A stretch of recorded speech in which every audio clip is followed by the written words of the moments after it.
Welcome back to the Trick Shift Garage YouTube channel. Today we're going to be working on how to install a undercover splash shield. So you're probably thinking, what the heck is an undercover splash shield? It is this right here, this thing. This is going to go underneath, henceforth undercover, and it goes underneath the front bumper. And so what that's going to do is help prevent water from going up underneath and, you know, getting the engine and electrical and everything wet. So, right, Bob? Right. So let's get started. Hey, you watching the video. We noticed that a lot of you guys aren't subscribing, so do us a favor, hit that subscribe button. Thank you. So there's holes that's already pre-made. I got this off Amazon for like 30 something bucks. So they just snap in with these little plastic clips, which I actually got that off Amazon too. Got a whole assortment. So what we're gonna do, you will put it in like this. This rounded part here, this rounded part right here will actually be connected to the front bumper when we get that in place. Okay, so this side is a little more textured, so I'm gonna put this on the outside. So there's like little cutouts here. Can you see that, Bob? Yep. So underneath there's part of the subframe that will go in like so. All right, so from there you can kind of figure out how everything else lines up. Okay, so you go ahead and you push it in the bottom, and then you just simply push in your pin. So we'll get this one here, line this up, same thing, push that in.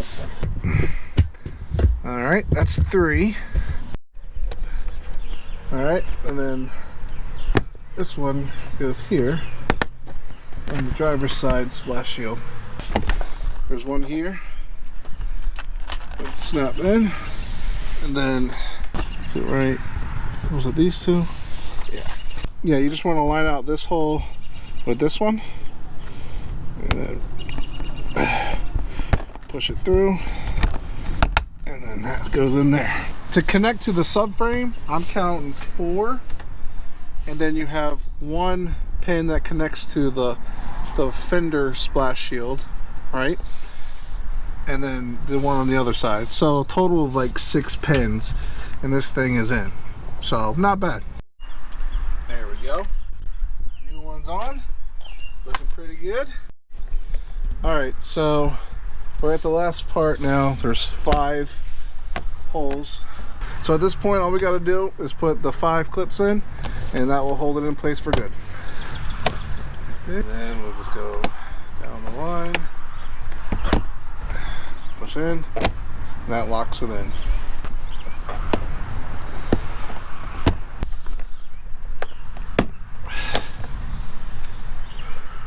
One more.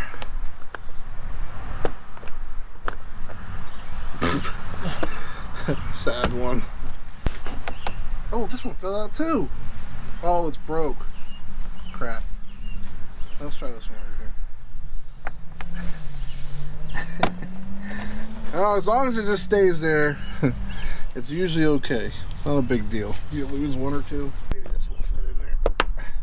Oh yeah, that's good. So then you can just look through, make sure everything is good, and everything's in tight. That's it as far as this video is concerned. Click like, subscribe, and share, and I'll see you on the next one.